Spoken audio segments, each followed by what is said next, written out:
What's up at welcome sa Pochoklak. Magpahinga po muna tayo sa reality ko dahil nalalapit na po ang Mother's Day. At dahil po dyan, minabuti ko na sa video na ito, ako ay magpresenta sa inyo ng mga gift ideas para sa mga pinakamamahal nating mga nanay. Ang video po nito, dinivide ko into 5 different pricing segments o di kaya budget levels. Una po, hanggang 5,000 pesos. Pangalawa, 5 to 15,000 pesos. Pangatlo, 15 to 30,000. Pang-apat, 30,000 to 50,000 pesos. At panghuli, above 50,000. Sa mga pricing segment po mula 0 hanggang 50,000 pesos, meron po akong binigay na dalawang option. Isang medyo casual at isa na medyo formal na relo. At dun po sa above 50,000 naman, nagbigay po ako ng tatlong klaseng relo, and I found that to be a very interesting part of making this video. Ngayon, iniwasan ko rin po na umulit na mga brand at sinigurado ko rin po na ako ay nagtampok ng isang Filipino brand. Ito rin po ang kauna-unahang video kung saan itatampok ko po ang aking pinakamamahal na asawa. Hi! Sa dulo ng bawat segment, ipapakita ko sa inyo ang reaksyon ng aking asawa sa mga relong aking itinampok. Ito, personal preference ko lang po itong mga to, opinion ko to. May kanya-kanya naman tayong opinion, kahit sabihin ko naman na hindi ko masyadong isusuot or anything. For sure naman, maganda yung ipapakita at i-recommend na watches sa atin ni Pochoklak. Tsaka photos lang itong mga to. Malay natin, pag nakita ko sila in person, mas magustuhan ko sila. Di ba? O siya! Tara na! Ang relo po na ito ay ang AH7BA5X1 mula sa Alba. Ang Alba po is also part of the group that makes Seiko watches. So, hindi man po sobrang kilala ang Alba, you can trust that this is a watch that will be quite reliable. Ang size po nito nasa 30mm and it's powered by a quartz movement. Makapansin nyo po, black ang dial niyan and very sporty po ang dating ng relo na to. I think this is a good option, especially kung yung balak nyo pong regaluhan just getting into watches. Ito po ay nagkakahalaga ng 3,850 pesos. Hindi masyado. Although, maganda naman siya. Pwede bang everyday, ganon. For me lang, yung yung shape nung case, parang medyo nako-conscious ako ng konti. Okay. Yun lang. Okay, so dito naman po tayo sa mas formal na side of things. Ito po ay isang Timex AB series. At makikita nyo po with the gold tone case and the brown leather strap. Para pong napaka-vintage at napaka-classy po ng dating na to. This works very well kapag yung pagreregaluhan nyo po mahilig mag-attend ng mga formal occasions or madalas po sila sa opisina. Ang halaga po ng Timex na ito ay nasa 2,645 pesos. Di masyado. Kasi parang gusto ko pa ng personality pa sa watch. Pero maganda siya. Kung halimbawa, pang work, ganon, pang everyday, maganda siya. Pero ako, hindi ko masyadong isusuot. Okay. Dito po muna tayo sa casual side ng price range na ito. At ito po ay isang Casio G-Shock. Isang GMA P2100ST-4A. Mapapansin nyo po, pink ang color. And medyo naging playful po ako pagdating sa pick na to. And I think very suitable po ito sa mga pagreregaluhan yung nanay na very active ang lifestyle. But at the same time, very vibrant when it comes to their overall, I would say, vibe. Ito pong relo na to has a 40mm diameter. Pero very wearable po ito. In fact, on the website, nandiyan naman po ang link sa mga description. May kita nyo suot po ito ng isang babae. At tingin ko po, very attractive ang relo na to. Not just the color, but also the silhouette of the watch. Ngayon, itong relo na ito po sa website po ng Casio, pag binili nyo po ito, aabutin po kayo ng 9,610 pesos. Madalas. Ang cute niya.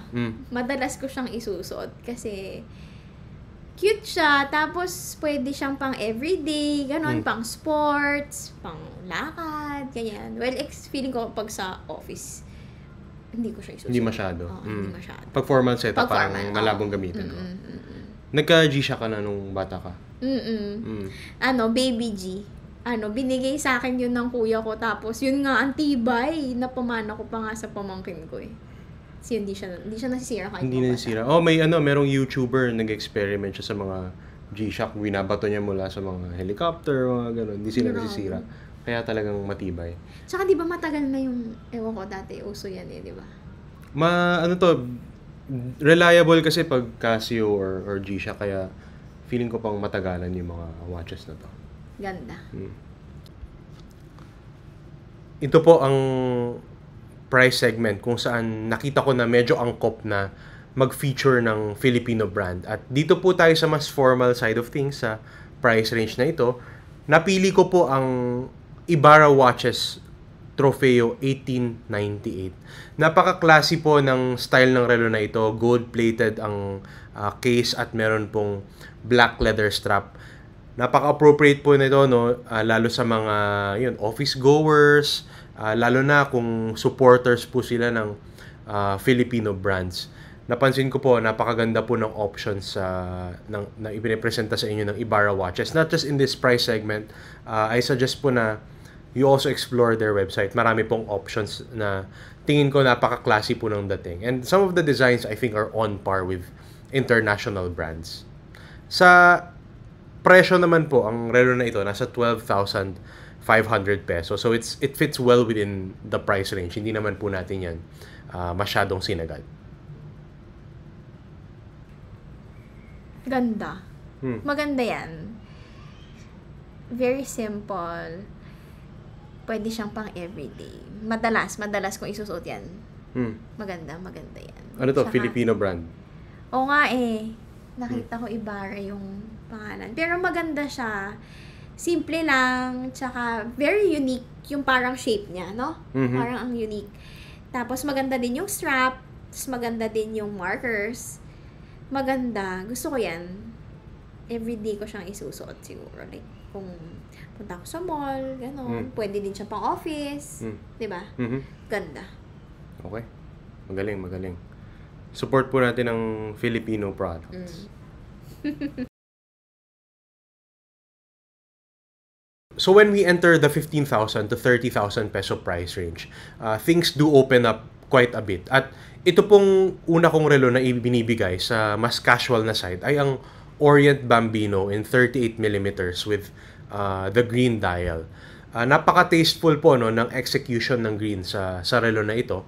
At kahit medyo may kalakihan at 38mm, dahil nasa casual side naman tayo, I think most of the ladies can manage this kind of size. And I think yung bracelet kasi lends itself very well to be more casual kind of wear for the ladies or for the moms out there. Ngayon, yung presyo po ng relo nito nasa 17,520 pesos.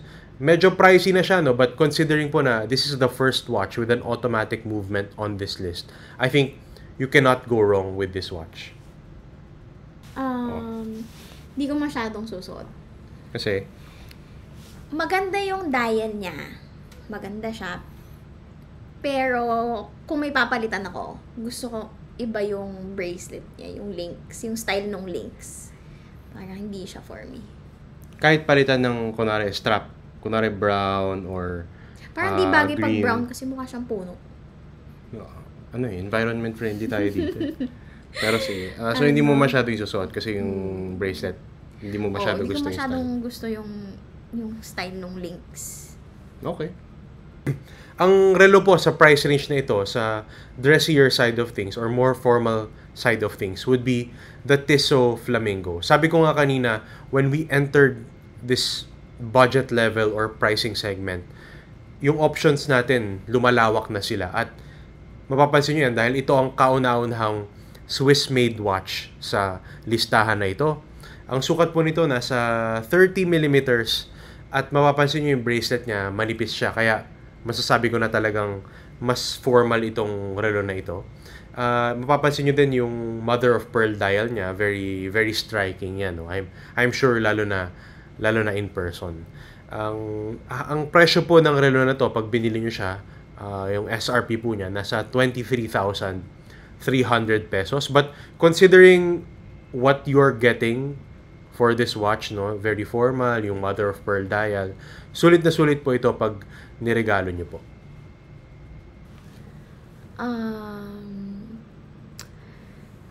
Hindi masyado. Kasi I mean, kilala mo naman ako eh. Hindi ako masyadong mahilig dun sa mga payat yung bracelet. Though very elegant yung ano niya, yung style. Lalo na yung dial, ang ganda. Hindi lang ako dun sa mga payat yung strap. Or bracelet? Okay. Oo, or yung bracelet. Okay. Yeah.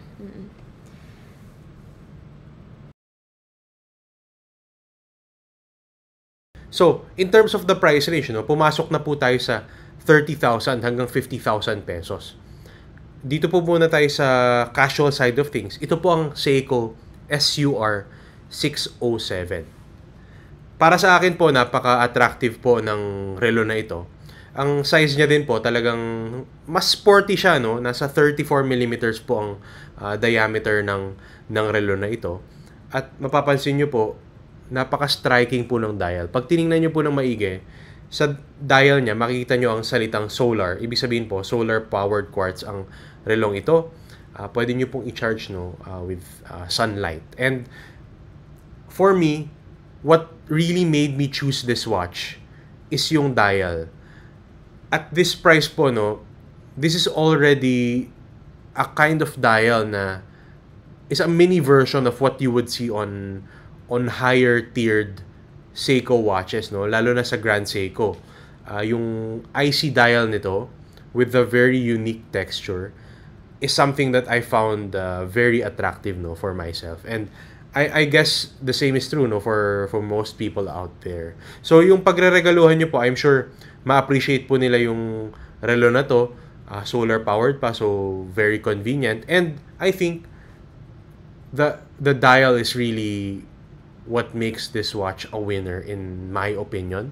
Ang SRP po ng relo na ito ay nasa 43,500 pesos. Di masyado. Kasi cute yung color ng dial. Cute yung color. Kaso parang kulang sa contrast. Parang ang pale. Yun. Tsaka yung bracelet niya, parang hindi ko din masyadong type. It doesn't speak to me. Fair enough, fair enough. Ano lang, medyo interesting to for me kasi solar yung movement niya. So, pwede mo siyang maganda pala. i-charge pagka naarawan. Pero, more than that naman yung style siguro yung mas mahalaga. And, ang kaya ko to pinili kasi yung dial niya may konting texture. Kaya lang, yun nga, gets ko naman na parang medyo pale yung yung kulang na dial contrast. niya? Parang mother of pearl, hindi ba? Hindi, parang silvery lang siya na may naging icy yung finish. Maganda naman kaso parang ang pale lang. Fair enough, fair enough. 1, 2, 3. Okay, so dito po tayo sa mas formal side ng price segment na 30,000 to 50,000 pesos. Ito po ang Philippe Stein Signature Small. Ang marketing strategy po ng Philippe Stein, no, is to get a really well-known celebrity na luxurious ang dating. At currently, si Heart Evangelista po yan. In the past, si Chris Aquino. Kaya, wag po kayo magtataka kung karamihan po ng mga nanay, they find the Philippe Stein brand to be very desirable. At ang Signature Small po, I think, is what they are most well known for kasi signature nga eh, di ba? And with its unique case shape, the ability to track 2 time zones, I think is very helpful for most of us, no? Lalo na in this world we're operating in, medyo interconnected na tayo lahat. More often than not, we're talking to other people na are on the other side of the world. So this kind of style of watch, I think would help them very well, no? So hindi lang to para sa mga pagreregaluhan nyo na mahilig sa mga formal occasions, but also if you know na they're working with other countries or having calls, ganyan, traveling often, I think the Philip Stein is a great choice. And in terms of the SRP, nasa 42,000 pesos po yan. Medyo may kamahalan na, no? Especially in this price segment. Pero I think you will find that most mothers that you give this watch to, they will be very happy with it. Maganda. Oo, madalas ko susuot yan. Well, for me kasi sa Philip Stein, gusto ko yung strap niya leather. Parang hindi ko masyadong gusto na steel yung bracelet. Di ba parang yung classic na design kasi No, Philip Stein. Na Philip Stein is More leather. maganda ka. Tapos pwede ka pang, di ba pwede kang mag-crack ng 2 oras dyan.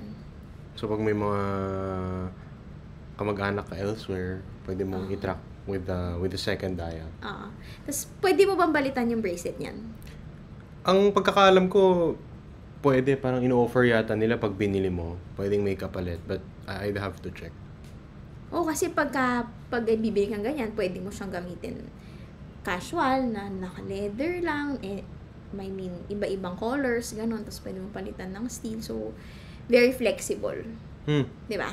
Marami kang option. Kaya maganda to. Philip Stein. Entering this price segment or budget level, yung above 50,000, medyo malaki po ang freedom, no? At ang una pong brand na gusto kong itampok, ang Longines at ang kanilang Longines Conquest, specifically in the 34 millimeter size. Ang Longines po was established in the 1860s, no? Medyo matagal na po itong brand na ito, at kung frequent traveler po kayo, mapapansin nyo, malaki po ang presence nila sa mga airports, ganyan. And they really have this legacy of aviation rooted in them. But this watch specifically, the Conquest, is what they would call a go anywhere, do anything watch, or a Gada watch. But I put a bit more flavor into it. Ang pinili ko pong dial ay isang pink dial. Pero tingin ko po napaka-tasteful po ng execution ng Longines Conquest. At ito po can be both dressy and casual at the same time. Depende po sa pagbibigyan nyo. There's a lot of versatility, a lot of flexibility in this watch. And we have a lot of dial color options as well. Kaya kung medyo natatapangan kayo sa pink, you can always go with a more neutral color. And I'm sure po yung pagbibigyan nyo, masusulit po nila yung paggamit nila sa relo na to. Ang relo po na ito ay may SRP na 126,800 pesos. Pero considering po no, na you're entering that sort of next level pagdating sa mga watches, I think if you know someone na will love this style, go for it. This very, I say medyo universal na tong style na to, no? I think this watch can be considered a great alternative to some Rolexes and Omegas out there.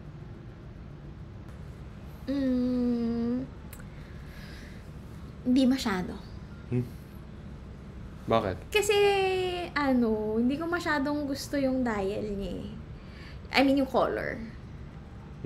Yung ibang aspects katulad Tsaka yung bezel niya, parang ang kapal. Pero maganda yung niya eh, maganda yung bracelet niya, maganda yung links niya. Kaya okay naman. Pero for me lang, hindi ko siya masyado susot kasi pink siya. Pagka hindi pink yung dial, kunwari blue or silver, green. Pag green, susot ko siya. Maganda naman siya kasi gusto ko lang naman yung mga green, ganyan, white, black, beige. So more neutral sana. Oo. Pero maganda siya. Okay. Not for me lang. Ang kasunod po na relo sa price range na ito ay ang Tudor Black Bay 54. Ang Tudor Black Bay 54 po, may sukat po yun na 37mm across. At kaya ko po nire-recommend itong relong to kasi alam ko po ang Submariner, no, from Rolex. Patok na patok po ang relong yan. At normally po, I think for women, kung medyo maliit ang wrist mo, wala ka masyadong options pagdating sa alternatives to the Submariner. na also coming from pretty much the same house. And the Tudor Black Bay 54 does that for a lot of people. This is a mid-sized diver that I think will fit well on most women's wrists. At para po mabigyan nyo sila no, ng alternative na, parang Submariner yan. And I think magandang option po ito sa karamihan ng mga kababaihan. At very sporty po ang dating nito. I think kahit saan naman po, no, pwede natin isuot kung ano gusto nating isuot. Pero pagdating po sa mga formal occasion, medyo limited po ang capability ng Black Bay 54. Kaya isasuggest ko po ito para sa mga pagre-regaluhan nyo na kilala nyong medyo active or medyo sporty or yung work nila hindi masyadong nagde-demand ng formality, especially when it comes to the dress code. Pagdating naman po sa SRP ng relong to, nasa 226,000 pesos na po. We're really creeping up into that luxury territory. Pero I think, this is still a good buy, lalo kung alam nyo na yung pagre-regaluhan nyo ay mahilig sa style ng Submariner. Madalas ko siyang isusot kasi maganda siya, tas parang casual lang, ganon. Tas pwede pa tayo mag-share dyan. Kasi parang pwede siyang panlalaki. So tingin mo hindi naman siya masyadong panlalaki for you? Hindi naman. Personally, ako isusuot ko kasi maganda kasi hindi din siya super white yung mga markers niya. Diba? Ano yan? Off-white beige. Ang tawag nila dyan parang faux patina. Kasi parang nagmumukha siyang aged na yung look niya. Yun, ang ganda. Saka itong option na to, lalo in modern times, wala kasi masyadong options pag babae ka tapos gusto mo ng Submariner. So itong model na to, history kasi niyan, traces itself back to the Submariner. So tingin ko magandang alternatives for... Oo, pagka wala pang budget, no? Ganda. Ang relo po na itinatampo ko na pinakahuli sa listahan na ito ay ang pinakamahal din na relo. Ito ay isang Cartier, specifically ang Cartier Ballon Bleu. That's French for blue balloon. Very interesting po, no? Pero yung kamahalan po ng relo na ito, medyo malayo po sa Tudor Black Bay 54 na tiningnan natin kanina. But this is Cartier we're talking about. So expected po yan. Ang Cartier po, no, very highly regarded pagdating sa jewelry at meron din po silang rich history pagdating sa mga watches with iconic watches like the Santos and the Tank. Itatakal ko po probably in future videos, but for now, let's focus on the Ballon Bleu. Yung nire-recommenda ko po are the 33 and 36mm versions of this watch. Kaya po yan yung nire-recommenda ko kasi I think they fit the most number of wrists. Pero pag gusto nyo po ng smaller or bigger sizes, meron naman din po ang Cartier niyan. Ang Cartier po, no, pag iniregalo nyo po sa isang nanay or sa isang babae, I'm sure po kilala nila ang Cartier. Kaya hindi po kayo magkakamali kapag nagregalo po kayo ng Cartier. Ang Ballon Bleu po, ang SRP po niya nasa 399,000 pesos for the 33mm version and 427,400 pesos for the 36mm.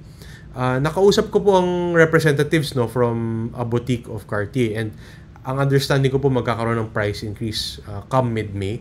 Kaya if you are really thinking about this watch as a primary consideration pagdating sa pagregalo po, I suggest to get it now. In any case po, no, that price increase will probably hit after Mother's Day, kaya baka paso na itong listahan na to by the time that price increase comes around. All the same, napakamahal po ng relo na to, no? Napakalaking pera po yan. But I think some of you will be able to afford the watch and gift it to someone. After all, pagdating po sa pagregalo, no, sa mga nanay, napaka-special naman po nila sa atin. Kaya tingin ko po, worth it naman ang Ballon Bleu na iregalo.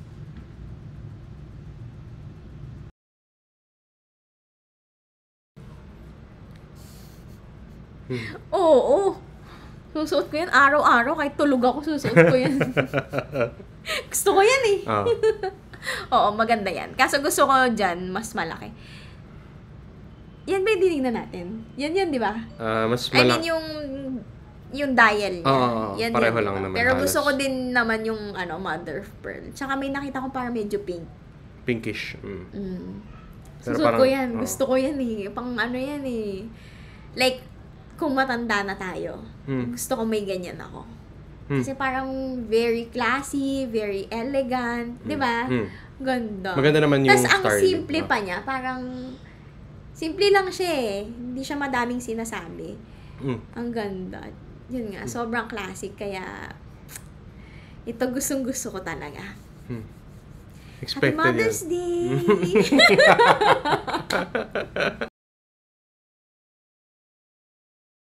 Ayun! Nakapagpresenta na ako sa inyo ng mga gift ideas for Mother's Day. Tayo ay nagtampok ng 11 different watches from 11 different watch brands. At sana po nakatulong sa inyo ang video na to. Please comment, like, and subscribe. Remember, no bashing! Mabuhay po ang mga nanay. Laters, yo!